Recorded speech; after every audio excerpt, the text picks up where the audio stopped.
Quand vient le temps de penser à la croissance de votre organisation, pensez à la possibilité d'acheter un concurrent ou une entreprise complémentaire à la vôtre.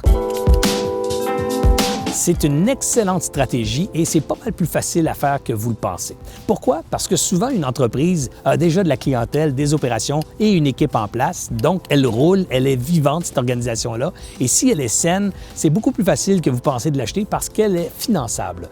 Un exemple, une entreprise qui génère 100 000 $ de profit par année, puis que vous évaluez pour les fins de la discussion à 400 000 $, bien, 400 000 $, ça se trouve plus facilement pour acheter une business qui en génère 100 000 par année que trouver 400 000 $ pour partir une business qui un jour va générer 100 000 $ par année de profit. Donc, le 100 000 qu'il génère par année, c'est du cash flow. On peut aller voir une banque, une institution financière et dire, écoutez, combien vous pouvez me prêter pour acheter cette business-là? Je m'apprête à lui offrir 400 000 $.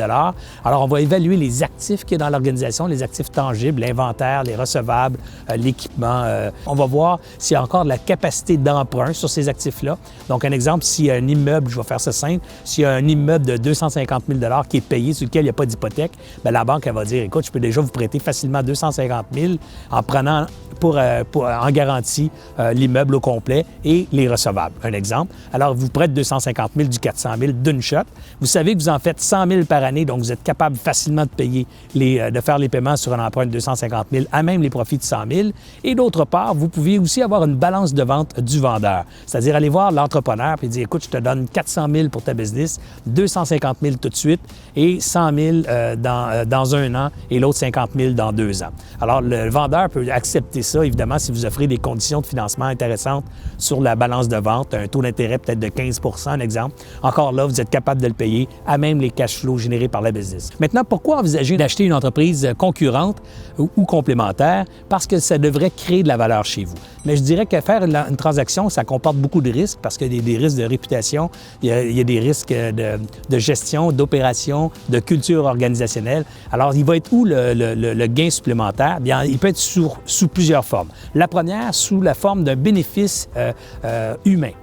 Donc, l'entreprise que vous convoitez a des ressources extraordinaires, des employés incroyables, une réputation incroyable chez ces employés-là. Évidemment, il faudra s'assurer qu'ils ont des bons contrats d'emploi en place quand vous allez les embaucher pour pas qu'ils foutent le camp suite à la transaction, d'une part. Et deuxièmement, vous allez vous assurer aussi que vous avez tout ce qu'il faut pour maintenir leur capital bonheur pour qu'ils aient le goût de rester chez vous. Parce que les forcer à rester chez vous par un contrat d'emploi, pas une bien bonne idée. Une autre façon, c'est la complémentarité ou je dirais la synergie de la clientèle. Sa clientèle est dans un secteur géographique Y qui ne connaît pas vos produits. Un exemple, vous vendez des chaussures, il vend des vêtements et vous dites, ah ben regardons ça, on pourrait nous autres se mettre à vendre des chaussures à sa clientèle qui achète des vêtements. Ça serait une addition naturelle à son offre de service. Du coup, vous venez d'augmenter massivement la clientèle potentielle pour vos produits. Une autre raison également, ça pourrait être aussi d'augmenter votre pouvoir d'achat et du coup de baisser vos coûts d'acquisition de produits ou de marchandises brutes.